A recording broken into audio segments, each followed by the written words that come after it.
बघा विद्यार्थी मित्रांनो, हे महाराष्ट्र शासनाचं हे पत्रक आहे. जिल्हा कौशल्य व रोजगार उद्योजकता मार्गदर्शन केंद्र जालनाचं हे पत्र आहे. 15 एप्रिलचं हे पत्र आहे. विद्यार्थी मित्रांनो, सर्व कार्यालय प्रमुख व शासकीय आस्थापना यांच्यासाठीचं हे परिपत्रक टाकलेलं आहे सहाय्यक आयुक्ताच्या याने. बघा, मुख्यमंत्री युवा कार्यप्रशिक्षण योजनेअंतर्गत आस्थापना प्रशिक्षणाकरिता नवीन रुजू आदेश प्रतिज्ञा नमुना पोर्टलवरती उपलब्ध असल्याबाबत पहा. नवीन रुजू आदेश कसा असणार आहे आणि प्रतिज्ञा नमुना कसा असणार आहे ते पाहायचं आहे आपल्याला. या ठिकाणी दिलेलं आहे रिजॉईनिंगसाठीचं हे उपरोक्त संदर्भीय विषयाच्या अनुषंगाने CMY KPY या मुख्यमंत्री युवा कार्यप्रशिक्षण योजनेचा कार्यकाळ 6 महिने ऐवजी 11 महिने झालेला आहे. उक्त संदर्भ जो 2 अन्वय मान्यता देण्यात आलेली आहे. यास्तव 5 महिन्याचा कालावधी कार्यकाळा संबंधित प्रशिक्षणार्थींनी रिजॉईनिंग करून घेण्यासाठी आस्थापनेमार्फत घ्यावयाचे रुजू आदेश, प्रशिक्षणार्थी व आस्थापनाचे प्रतिज्ञापत्र यांच्या नमुन्याची प्रत अनुक्रमाने अ, ब, क आणि ड असे जोडलेले आहे. सदर नमुने आस्थापनेच्या प्रशिक्षणार्थीच्या लॉग इनला देण्यात येणार आहे.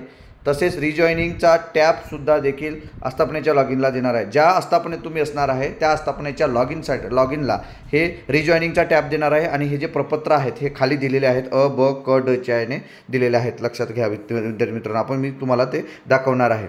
नंतर मुख्यमंत्री युवा कार्यप्रशिक्षण योजनेअंतर्गत वाढीव 5 महिन्याचा कालावधी कार्यप्रशिक्षण घेण्याकरिता इच्छुक असलेल्या उमेदवारांनी आधार पडताळणी करणं गरजेचं आहे. आधार पडताळणी CMY KPY mahaswayam.gov.in या पोर्टलवर तुम्हाला करायचं आहे. जोपर्यंत प्रशिक्षणार्थी आधार पडताळणी करणार नाही तोपर्यंत प्रशिक्षणार्थींना रिजॉईनिंग करता येणार नाही. याची आस्थापनेने प्रशिक्षणार्थी करून द्यावी, म्हणजे जाणीव करून द्यावी. पहा, तुम्हाला वारंवार ग्रुपला मेसेज येत असतील. तुमचा जो ग्रुप बनवलेला असेल, मग कोणताही आस्थापनेतला असो, काही विद्यार्थी जॉईन झाले असेल तर रिजॉईनिंग टॅब येणार आहे. यानुसार आपल्याला कार्यवाही करायची आहे. तुम्ही जर मोबाईलवर करत असाल तर यानुसार तुम्हाला या ठिकाणी तुम्हाला कारवाई करायची आहे. तुम्ही स्वतः मोबाईलवर ते करू शकता. Log in, inter log in, forget password, user name यानुसार तुम्हाला ते जायचं असणार आहे. नंतर पहा, महत्त्वाचं काय असणार आहे बघा.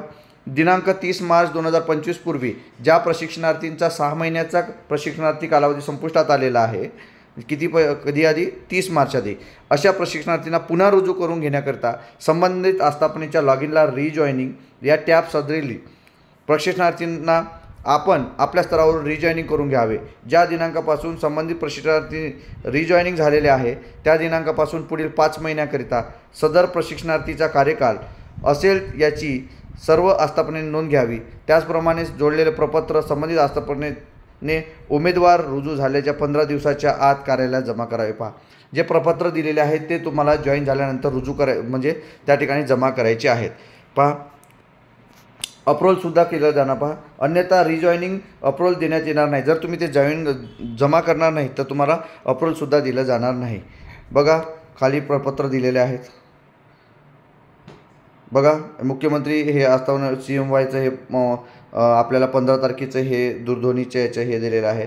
विभागीय आयुक्तालयाचं म्हणजे सर्व म्हणजे सहाय्यक आयुक्त कोणते, जालना, परभणी, नांदेड, हिंगोली, बीड, धाराशिव आणि लातूर या जिल्ह्यांकरिताचं आहे हे. पुढे बघा, नवीन आदेश आहे या ठिकाणी दिलेलं आहे खाली. पहा, प्रपत्र अ, जे परिशिष्ट अ दिलेलं आहे त्यांनी कशाचं आहे, मुदतवाढ आदेश 5 महिने उर्वरित प्रशिक्षण कालावधीकरिता हे दिलेलं आहे. उमेदवाराचं नाव या ठिकाणी लिहायचं आहे. नोंदणी क्रमांक या ठिकाणी लिहायचा आहे. हा अ आहे. अटी आणि शर्तीसुद्धा आहे या ठिकाणी. प्रपत्र ब सुद्धा दिलेलं आहे खाली. हे बघा, प्रपत्र ब दिलेलं आहे. मुख्यमंत्री रुजू आदेश दिलेला आहे. रुजू आदेश उमेदवाराचं नावसुद्धा या ठिकाणी तुम्हाला लिहायचं आहे आणि त्यानुसारच तुम्हाला त्या ठिकाणी जॉईनिंग करू दिली जाणार आहे. पण या परिपत्रकामध्ये शिक्षण विभागाच्या संदर्भात काहीच उल्लेख केलेला नाही. प्रपत्रक म्हणजे तुम्ही त्या ठिकाणी रुजू होऊ शकता, तुम्ही जाऊन भेटू देऊ शकता. प्रशिक्षणार्थी हे आपल्या विद्यार्थ्यांचे हे प्रतिज्ञापत्र आहे, हे सुद्धा आपल्याला भरून द्यायचं आहे. विद्यार्थी मित्रांनो, अशा पद्धतीनं हे परिपत्र आहेत. आणि हे ड आहे, आस्थापनेचे प्रतिज्ञापत्र. आस्थापनेच्या प्रतिज्ञापत्रामध्ये या ठिकाणी उल्लेख केलेला आहे 25पर्यंतचा 10 ते 11 मार्चच्या अनुषंगाने निर्गमित झालेला जो आपला पत्र आहे त्यानुसारच हे असणार आहे. हे सुद्धा त्या ठिकाणी उल्लेख केलेला आहे. या आस्थापनेअंतर्गत प्रशिक्षण घेतलेले व घेत असलेले उमेदवार अपात्र असल्याचे निदर्शनास आल्यास सदर अपात्र उमेदवारांना शासनामार्फत अदा करण्यात आलेले विद्यावेतन वसूल करून शासनाखाती जमा करण्याची जबाबदारी आस्थापनेची राहील, अशी हमी देण्यात यावी. पहा, आस्थापनेचं हे पत्र आहे, शेवटचं आस्थापनेचे प्रतिज्ञापत्र जो आस्थापने आहे त्या ठिकाणी प्रतिज्ञापत्र द्यायचे आहे.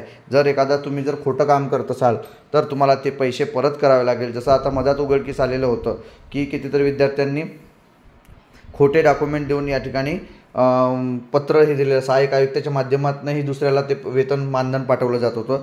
अशाच पद्धतीने या ठिकाणी चूक होऊ नये. तसं झाल्यास तर ते मानधन आस्थापने जबाबदारी असणार आहे ते शासनाला परत करण्याची. त्यासाठी प्रतिज्ञापत्र हे 4ही अ, ब, क, ड हे जे पत्र आहेत ते दिलेले आहे. तर शिक्षण विभागाच्या माध्यमातून तुम्हाला सांगतोय की या ठिकाणी असा कोणताही उल्लेख त्या ठिकाणी शिक्षण विभागाचा या परिपत्रकामध्ये केलेला नाही.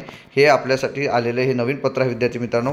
या माध्यमातून आपल्याला सर्व कार्यवाही करायची आहे. ही माहिती आपल्याला कशी वाटली हे नक्की कमेंट बॉक्समध्ये कळवा आणि अशाच अपडेटकरिता माझ्या या चॅनलला सबस्क्राईब करा. हे पत्र तुम्हाला आपल्या ग्रुपला स्नेनिल्स आर्ट ऑफ टीचिंग या ग्रुपला मिळेल. त्या ग्रुपला तुम्ही जॉईन व्हा. सोबतच ऑल महाराष्ट्राचा ग्रुप आहे आणि युवा कार्य प्रशिक्षणार्थीचा ग्रुप आहे, तिथे सुद्धा हा मिळणार आहे विद्यार्थी मित्रांनो. हा व्हिडिओ कसा वाटला हे नक्की कमेंट बॉक्समध्ये कळवा आणि माझ्या या चॅनलला सबस्क्राईब करा. धन्यवाद.